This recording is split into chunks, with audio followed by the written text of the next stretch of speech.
अस्सलाम वालेकुम जी, मैं थोड़ा वीर मनसब अली, तुसीं वेख रहे जे मेरा YouTube channel Satluj Aseel shop. दूसरा इस वीडियो दे विच जेहड़े छोटे बच्चे साह औखा लैंदा है, गले दी बीमारी बन जांदी, कुरेजा बीमारी जेहड़ी गले दी बीमारी इन्फेक्शन हो जाता है, साह औखा लैंदे, नज़ला जुकाम बुखार, उनका मैं इलाज दसांगा छोटे चूज़े ने। इंशाअल्लाह ताला ए तुसी नुस्खा अपनाओ तो अल्लाह दे हुक्म नाल जेहड़े थोड़े बच्चे हैं वो बीमारी नाल नहीं मरनगे तो इंशाअल्लाह ताला बिल्कुल ठीक हो जासन। क्योंकि ए छोटे देखते पे ना, एक छोटा चूज़ा है, ये थोड़ा जिहा बीमार होया खला है, तो इनका मैं इलाज करन लगा, तो मैं आख्या चलो दोस्तां वीरां नूं वीडियो दे विच सारिआं नूं दोस्तां वीरां नूं शो करा देना कि की इलाज है तो की किस तरह ये करना है।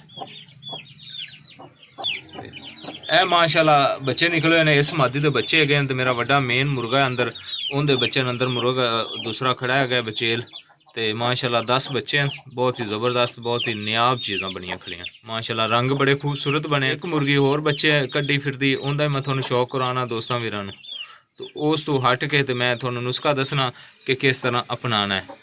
तो एक मुर्गी माशाल्लाह मेरे दोस्त ने एक ने गिफ्ट की इस्लामाबादों, मैं वो मुर्गी का थोड़ा शौक करवाना, बहुत ही नियाब तो कमाल की मुर्गी मेरे दोस्त ने मैंने गिफ्ट की है, तो मैं लैके आया तो थोड़ा उनका भी शौक कराना हाँ, तो छोटे बच्चों का भी शौक मजीद करवाना। होर मुर्गी का शौक करो जी, बहुत ही ज़बरदस्त लम्बे चेहरे की मुर्गी है, प्योर पाकिस्तानी। इन्हें माशाल्लाह 6 बच्चे कड्डे हुए हैं, मगर 6 बच्चे तो बच्चे बड़े खूबसूरत इस कड्डे हैं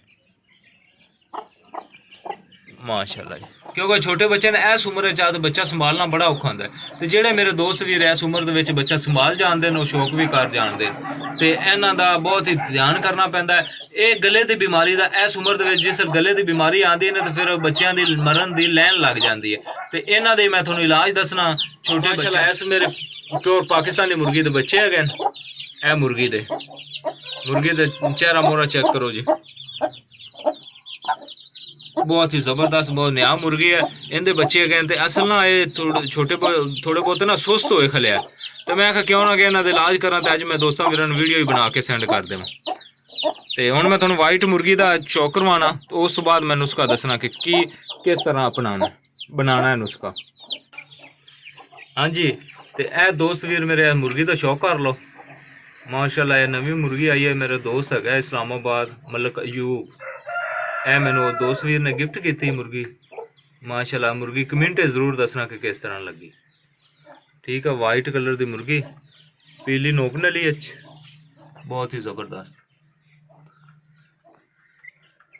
ऐ शौक करो माशाल्लाह जी। कमेंट जरूर दसना कि किस तरह लगी, तो इस मुर्गी की नस्ल भी जरूर दसना, मेरे जेडे शौकीन दोस्त भरावां पता हो जरूर दसना कि केड़ी ब्लड लाइन चू हैगी है, तो मुर्गी किस तरह की हैगी। ए मेन मुर्गी मेरी बांदरी मुर्गी की पट्ठी हैगी है, तसावे मुर्ग की पट्ठी, तो माशाल्लाह बहुत ही नियाब चीज़ है, बहुत ही ज़बरदस्त। ए चीज़ चेक कर लो माशाल्लाह, कमेंट जरूर दसना कि किस तरह लगी। मुर्ग का भी शौक करो तो जोड़ा दसना जरूर कि किस तरह का मेरे दोस्तों वीरों ने जोड़ा लगा माशाल्लाह। क्योंकि ब्रीडिंग का मौसम है, हर दोस्त वीर, हर शौकीन शिकारी हजरात, शौकीन बरा शिकारी हजरात, सारे मेरे दोस्त वीर यानी कि बच्चे कराई जा वीडियो होंगी खास तौर नवे शौकीन दोस्तों वीर वास्ते, क्योंकि जो छोटे बच्चे तो बड़े अच्छे मेहनत करके दोस्त वीर कटवा लेंदे हैं, तो लेकिन जो बच्चे सांभन का टाइम आता है, खिदमत करने का टाइम आता है, उदों आते उन्होंने को एक्सपायर हो जाते हैं बच्चे मरण का।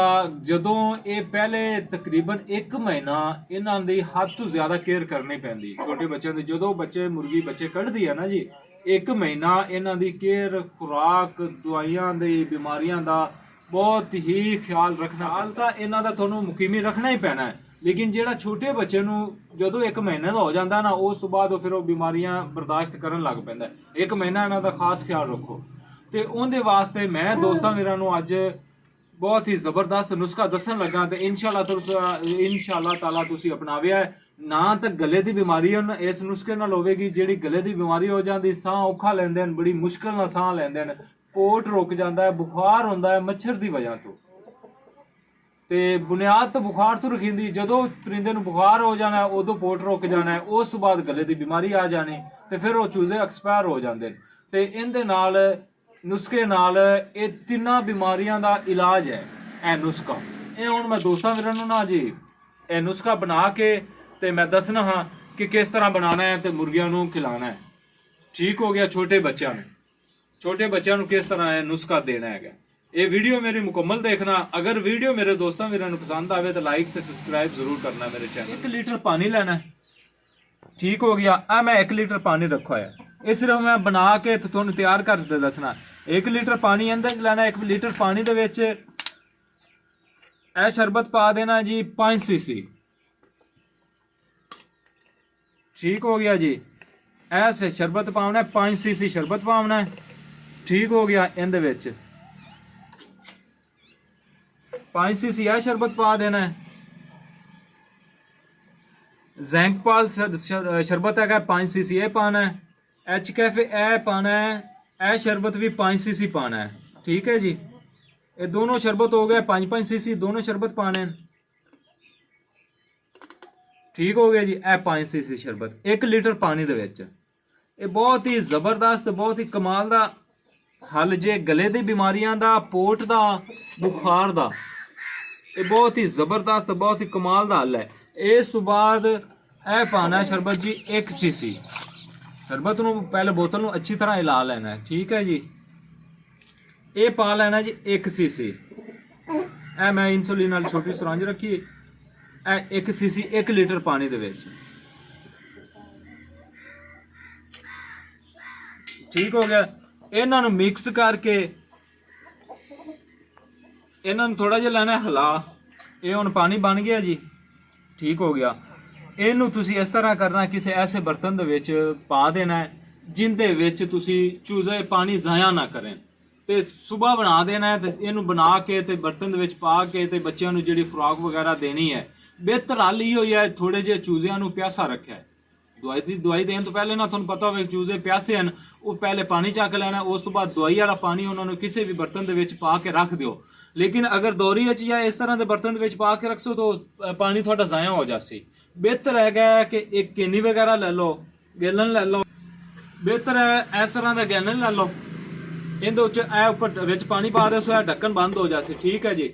ਇੱਕ ਤਾਂ ਨਾ ਇਹਦੇ 'ਚ ਚੂਜ਼ਿਆਂ ਦੀ ਵਿਠਾਂ ਜਾਵਣਗੀਆਂ। ठीक है ना ये पानी ਜ਼ਾਇਆ ਕਰਨਗੇ। ਸਾਰਾ ਦਿਨ ਇਹਦੇ 'ਚ ਪਾਣੀ ਪਾ ਕੇ ਤੇ ਤੁਸੀਂ ਰੱਖ ਦਿਓ ਚੂਜ਼ਿਆਂ ਦੇ ਅੱਗੇ ਤੇ ਸਾਰਾ ਦਿਨ ਇਹ ਪਾਣੀ ਪੀਂਦੇ ਰਹੋ ਤੇ ਇਨਸ਼ਾਅੱਲਾ ਤਾਲਾ ਇਹ ਤੁਸੀਂ ਨੁਸਖਾ ਅਪਣਾਉਣਾ 3 ਦਿਨ ਅੱਲਾ ਦੇ ਹੁਕਮ ਦੇ ਨਾਲ। 3 ਦਿਨਾਂ ਦੇ ਵਿੱਚ ਪਹਿਲੇ ਦਿਨ ਖਿਲਾਉਣ ਨਾਲ ਤੁਹਾਨੂੰ ਨਾ ਪਤਾ ਚੱਲ ਜਾਸੀ ਕਿ ਕਿਸ ਤਰ੍ਹਾਂ ਦਾ ਨੁਸਖਾ ਹੈਗਾ। ਪਹਿਲੇ ਦਿਨ ਖਿਲਾਉਣ ਨਾਲ ਇਨਸ਼ਾਅੱਲਾ ਤਾਲਾ ਫਰਕ ਪੈ ਜਾਸੀ ਤੇ ਚੂਜ਼ੇ ਤੁਹਾਡੇ ਦੇ ਗਲੇ ਦੀ ਬਿਮਾਰੀ, ਬੁਖਾਰ, ਪੋਟ ਜਾਮ ਹੋ ਜਾਂਦਾ, ਜੋ ਵੀ ਮਿਹਦੇ ਦਾ ਮਸਲਾ ਇਨਸ਼ਾਅੱਲਾ ਤਾਲਾ ਇਸ ਨੁਸਖੇ ਦੇ ਨਾਲ ਬਿਲਕੁਲ ਫਿੱਟ ਹੋ ਜਾਸੀ। ਇਹ ਬਹੁਤ ਹੀ ਜ਼ਬਰਦਸਤ ਬਹੁਤ ਹੀ ਕਮਾਲ ਦਾ ਨੁਸਖਾ ਹੈਗਾ। ਕਿਉਂਕਿ ਹੁਣ ਚੂਜ਼ੇ ਮਾਸ਼ਾਅੱਲਾ ਮੇਰੇ ਕੋਲ ਹੀ ਨਿਕਲੇ ਹੋਏ ਹਨ ਤੇ ਚੂਜ਼ਿਆਂ ਨੂੰ ਥੋੜਾ ਜਿਹਾ ਮਸਲਾ ਬਣਦਾ ਪਿਆ ਤੇ ਮੈਂ ਨੁਸਖਾ ਅਪਣਾਉਂਦਾ ਪਿਆ ਤੇ ਇਨਸ਼ਾਅੱਲਾ ਤਾਲਾ ਇਹ ਬਹੁਤ ਹੀ ਕੰਮ ਦਾ ਹੈ ਤੇ ਜ਼ਬਰਦਸਤ ਨੁਸਖਾ ਹੈ। ਤੇ ਮੇਰੇ ਸ਼ੌਕੀਨ ਦੋਸਤਾਂ ਭਰਾਵਾਂ ਵਾਸਤੇ ਇਹ ਵੀਡੀਓ ਹੁੰਦੀ ਮੇਰੀ ਅਸਲ ਨਾਲ ਸ਼ੌਕੀਨ ਦੋਸਤਾਂ ਨਵੇਂ ਸ਼ੌਕੀਨ ਦੋਸਤਾਂ ਭਰਾਵਾਂ ਵਾਸਤੇ ਇਹ ਇਨਸ਼ਾਅੱਲਾ ਤਾਲਾ ਨੁਸਖਾ ਅਪਣਾਓ ਤੇ ਯਾਦ ਕਰ ਸੋ ਕਿ ਵਾਕਈ ਕੋਈ ਭਾਈ ਨੇ ਕੋਈ ਚੀਜ਼ ਦੱਸੀ ਹੈ। ਮੈਂ ਹਮੇਸ਼ਾ ਤੋਂ ਉਹ ਨੁਸਖਾ ਦੋਸਤਾਂ ਵੀਰਾਂ ਨੂੰ ਦੱਸਣਾ ਜਿਹੜਾ ਮੈਂ ਖੁਦ ਅਜ਼ਮਾਨਾ ਹੋਵੇ ਜਾਂ ਖੁਦ ਅਜ਼ਮਾਇਆ ਹੋਵੇ ਜਿੰਦਾ ਰਿਜ਼ਲਟ ਹੋਵੇ ਤੇ ਇਨਸ਼ਾਅੱਲਾ ਤਾਲਾ ਅੱਲਾ ਦੇ ਹੁਕਮ ਦੇ ਨਾਲ ਤੁਹਾਡੇ ਚੂਜ਼ੇ ਬਿਲਕੁਲ ਫਿੱਟ ਹੋ ਜਾਣ, ਸਿਹਤਮੰਦ ਹੋ ਜਾਣ। ਅਸੀਲ ਸ਼ੌਕ ਨੂੰ ਲਾਈਕ ਤੇ ਸਬਸਕ੍ਰਾਈਬ ਜ਼ਰੂਰ ਕਰੋ। ਕਮੈਂਟ ਜ਼ਰੂਰ ਦੱਸਣਾ ਕਿ ਪਰਿੰਦੇ ਕਿਸ ਤਰ੍ਹਾਂ ਦੇ ਮੇਰੇ ਦੋਸਤਾਂ ਵੀਰਾਂ ਨੂੰ ਲੱਗੇ ਤੇ ਕਿਸ ਤਰ੍ਹਾਂ ਦੇ ਬੱਚੇ ਨਿਕਲੇ। ਬੱਚੇ ਕਿਸ ਤਰ੍ਹਾਂ ਦੇ ਤੁਹਾਨੂੰ ਦੋਸਤਾਂ ਵੀਰਾਂ ਨੂੰ ਲੱਗੇ ਨੇ, ਮੁਰਗੀਆਂ ਕਿਸ ਤਰ੍ਹਾਂ ਦੇ ਲੱਗੀਆਂ। ਜਿਹੜੀ ਵਾਈਟ ਕਲਰ ਦੀ ਮੁਰਗੀ ਦਾ ਮੈਂ ਸ਼ੌਕ ਕਰਵਾਇਆ ਮੇਰੇ ਦੋਸਤ ਨੇ ਮੈਨੂੰ ਗਿਫਟ ਕੀਤੀ ਬੜੀ ਪਿਆਰ ਮੁਹੱਬਤ ਦੇ ਨਾਲ। ਕਮੈਂਟ ਦੇ ਵਿੱਚ ਉਸ ਮੁਰਗੀ ਦੀ ਨਸਲ ਦੇ ਬਾਰੇ ਦੱਸਣਾ ਕਿ ਕਿਸ ਨਸਲ ਵਿੱਚ ਹੈਗੀ, ਕਿਸ ਤਰ੍ਹਾਂ ਦਾ ਇਹਦੇ ਨਾਲ ਮੁਰਗਾ ਲਗਾਉਣਾ ਚਾਹੀਦਾ। ਠੀਕ ਹੋ ਗਿਆ। ਤੇ ਆਪਣੀਆਂ ਦੁਆਵਾਂ 'ਚ ਯਾਦ ਰੱਖਿਆ ਹੈ ਤੇ ਇਨਸ਼ਾਅੱਲਾ ਤਾਲਾ ਆਉਣ ਵਾਲੀ ਵੀਡੀਓ ਦੇ ਵਿੱਚ ਮੈਂ ਤੁਹਾਨੂੰ ਬਹੁਤ ਹੀ ਕੰਮ ਦੀ ਚੀਜ਼ ਦੱਸਾਂਗਾ। ਅੱਜ ਦੀ ਵੀਡੀਓ ਵਿੱਚ ਦੋਸਤਾਂ ਵੀਰਾਂ ਤੋਂ ਇਜਾਜ਼ਤ ਚਾਹੁੰਦੇ ਹਾਂ। अस्सलाम वालेकुम। अल्लाह हाफिज़।